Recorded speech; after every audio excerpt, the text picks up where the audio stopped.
Name, Arden Ibalo, student ID 0105333039, course number D253, values-based leadership, task 2 submission. Welcome everyone. My name is Arden Ibalo. I am your new customer service manager.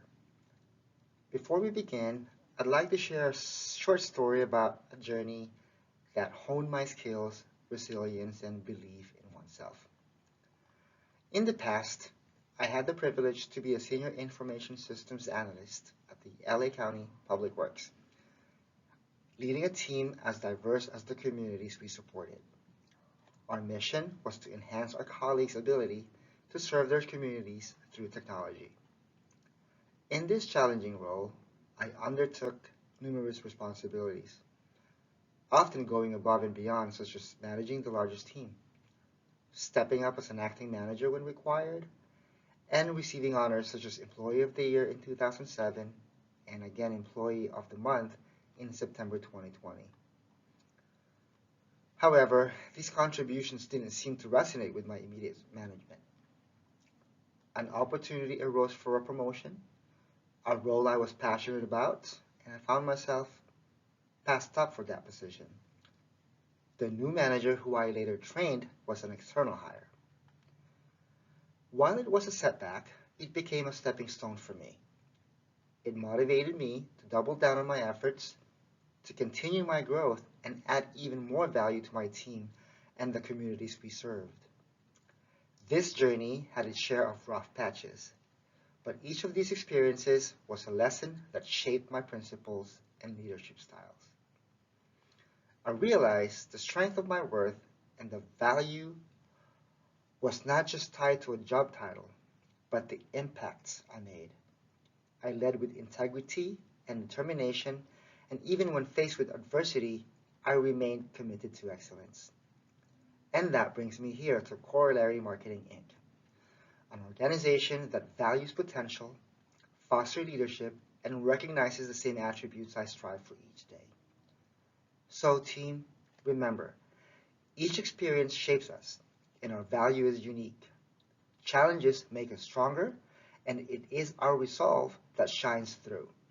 So as we begin our journey together, know that I believe in each of you and in our collective potential. I would like to take a moment now to underscore the purpose of our meeting today. It's not just about connecting, although that is vitally important. It's about aligning our visions and fostering a mutual understanding of the mission that guides us at Corollary Marketing Inc. Here, our vision is to foster a culture of excellence, a culture where we deliver exceptional quality in every facet of our work, a culture where we surpass expectations and set new industry standards. And how do we do that? We do it by being unwaveringly committed to serving our clients with distinction, by continually innovating to create value, and most importantly, by making a lasting positive impact. But the most powerful tool we have at our disposal is us, the team, our collective efforts, our diversity of thoughts, and our collaborative spirit. I'm here today to share with you my vision and my personal values. I bring my own brand of leadership, which I believe will complement and enhance our collaborative efforts. I firmly believe that by aligning our visions, leveraging our unique strengths, and working together towards our common goals, we can not only meet but exceed our company's mission. So let's embrace this challenge together, team, and seize the opportunities that lay before us. Let's make a lasting, positive impact together.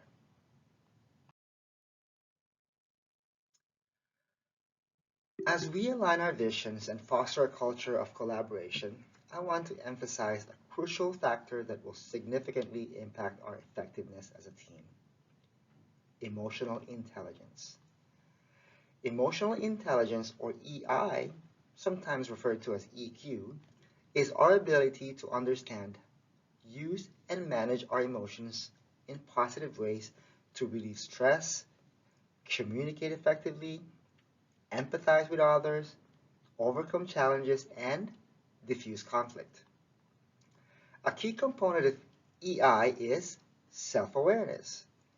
This is our ability to recognize our own emotions, understand what they're telling us, and realize how they affect the people around us. Now imagine this. We're in a team meeting discussing a project. The deadline is tight, the stakes are high, and tensions are rising. It's at this moment that self-awareness plays a crucial role. So if I sense my frustration building up, I acknowledge that. I take a moment to understand the cause, perhaps the pressure of the deadline, and maybe consider how many reaction might affect the team. So recognizing this, I can then manage my response, fostering a more constructive discussion that leads us to a solution. And it's not just about managing our own emotions. It's also about being attuned to the emotions of our team members. By understanding their feelings, we can build stronger, more empathetic relationships, improving communication, fostering teamwork, and ultimately driving our success. In our daily interactions, I encourage each of us to practice self-awareness and emotional intelligence. It won't always be easy, but it's a journey worth taking. Together, we can foster an environment of understanding, empathy, and effective collaboration. So let's create a workspace where emotional intelligence drives us towards excellence. Now, let's turn our attention to another crucial element of emotional intelligence, self-management. Self-management is about controlling our disruptive emotions and impulses. It's about managing our stress levels, staying flexible, and remaining positive even in the face of adversity. And key to effective self-management is transparency. Transparency requires honesty with ourselves about our feelings, and it requires honesty with our teammates about our thoughts and decisions. For instance, imagine we're dealing with a project that's hit on an unexpected roadblock. Frustration and stress levels might start to rise. It's in moments like these that self-management becomes critical. I will first acknowledge my feelings of frustration, understanding that it's a normal response to setbacks. Then, through transparent communication, I'll share these feelings with the team. To you guys, turning a potential negative into a productive discussion. This transparency helps us navigate the challenge as a united front, fostering trust and understanding within the team. Similarly, I encourage each one of you to manage your own emotions and be transparent about it. Our emotions are not obstacles, they're indicators of our experiences and feelings. When we manage and share them honestly, we can work through challenges more effectively and collaboratively. Through self-management and transparency, we can build an environment of trust and mutual understanding, an environment where we all feel valued, heard, and empowered. So let's lead with emotional intelligence and openness. Together, we can navigate any challenge that comes our way.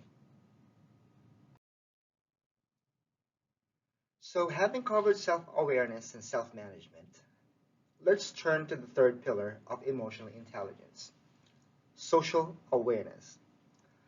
Social awareness is our ability to understand the emotions and needs of others. It's about empathy, and it requires us to step out of our own perspective and see things from someone else's viewpoint. At the core of social awareness is empathy. This isn't just about understanding how others feel, but about demonstrating that understanding and acting upon it. Imagine a scenario where a team member is struggling to meet a deadline.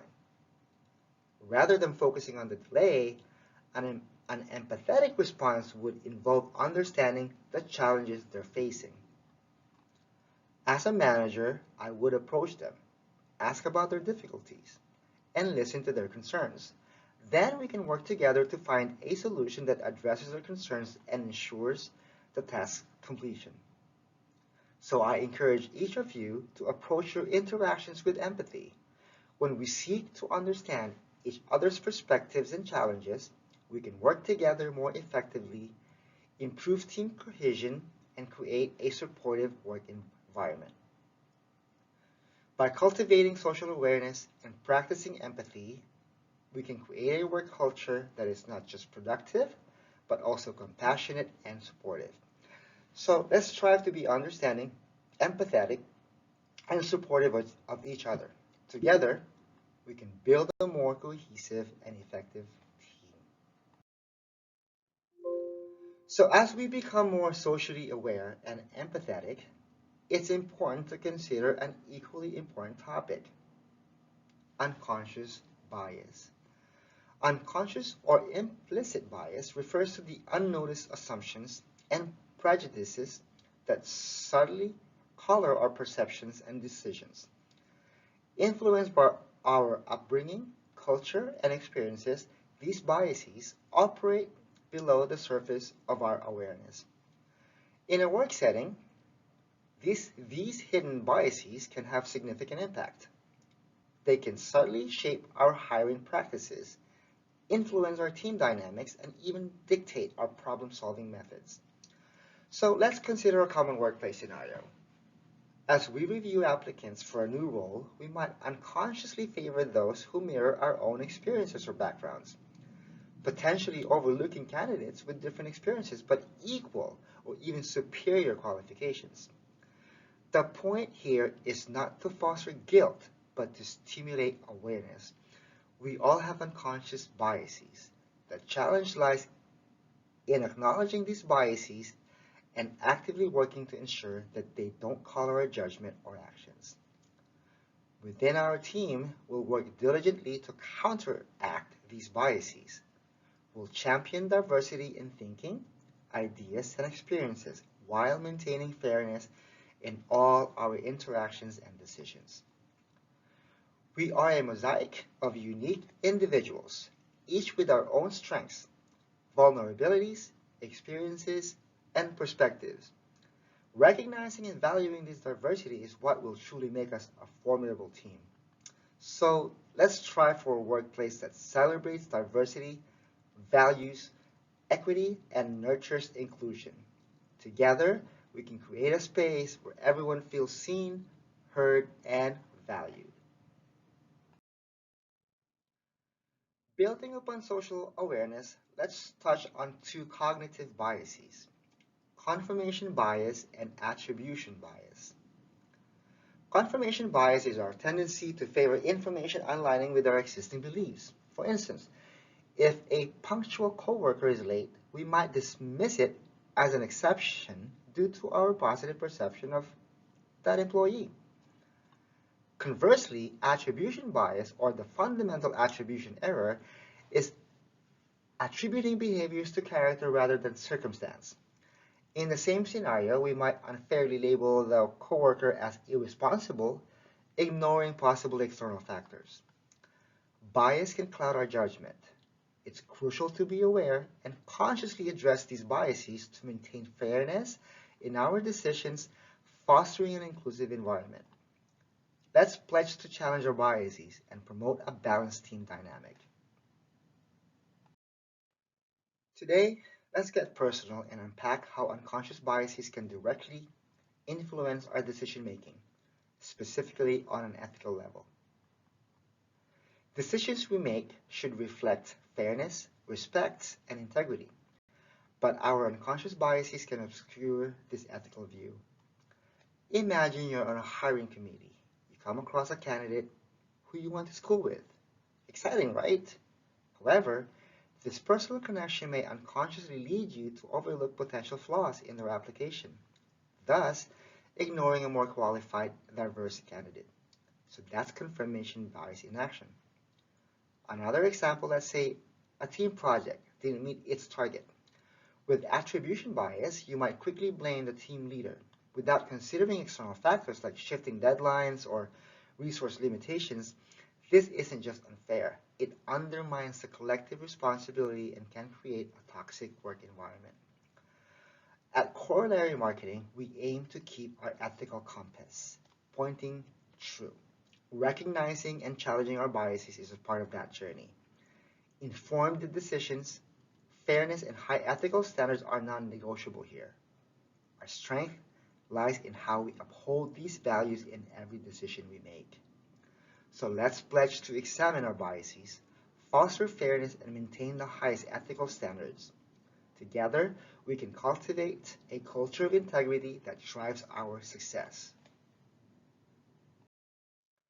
As we reflect on the importance of ethical decision-making, let's explore its role in relationship management. Ethics are central to any successful relationship, especially within our team. Trust, honesty, fairness, these aren't just words, they're the foundation of our relationships. For instance, when we ensure the credit for a successful project is shared fairly among team members, and recognizing each person's contribution, we are not only acting ethically, we are also strengthening our relationships. By promoting an ethical climate, we also foster an environment where everyone feels safe to share their ideas and thoughts, knowing that they will be valued and respected. Which leads us to an essential aspect of relationship management, creating a culture of care. A caring culture is one where each team member feels valued, heard, and supported. Think about a time when a team member was dealing with a personal issue. In a culture of care, the team doesn't just carry on business as usual. We make adjustments, offer support, and ensure they know they're not alone. Such a culture doesn't just happen. It's built through consistent action, big and small, that show we care about each other, not just as team members, but as individuals. As your customer service manager, I am committed to fostering a culture of ethical decision-making and care. Together, we can build relationships and workplace culture that is not only successful, but also supportive, fair, and respectful. So, as we draw this meeting to a close, let's circle back to the core focus of our discussion today, relationship management. This is the competency we will use as our common ground to foster an effective team. Relationship management encompasses many key characteristics. It's about developing others, being an inspirational leader, acting as a catalyst for change, influencing others positively, managing conflicts effectively, and fostering team collaboration. These characteristics are interrelated and mutually reinforcing. For instance, an inspirational leader can also be a catalyst for change, motivating the team to embrace new directions and opportunities. Similarly, effective conflict management often requires influence, as well as a commitment to team collaboration. By fostering open, respectful dialogue, we can navigate disagreements in a way that strengthens rather than weakens our team unity. The ability to develop others, to inspire and lead, to drive change, to influence, to manage conflict, and to collaborate, these are not just leadership skills, but also relationship skills. By focusing on relationship management, we're committing to growing together as a team, building on each other's strengths and supporting each other through challenges. This isn't just about improving our team's effectiveness, it's about creating a team culture that is supportive, innovative, and resilient. Team, I want us to work together, leveraging these competencies to build not just a team, but a community here at Corollary Marketing, Inc. Thank you for your commitment, your insights, and your ongoing dedication. I look forward to getting to know you more in our one-on-one session and to our journey together.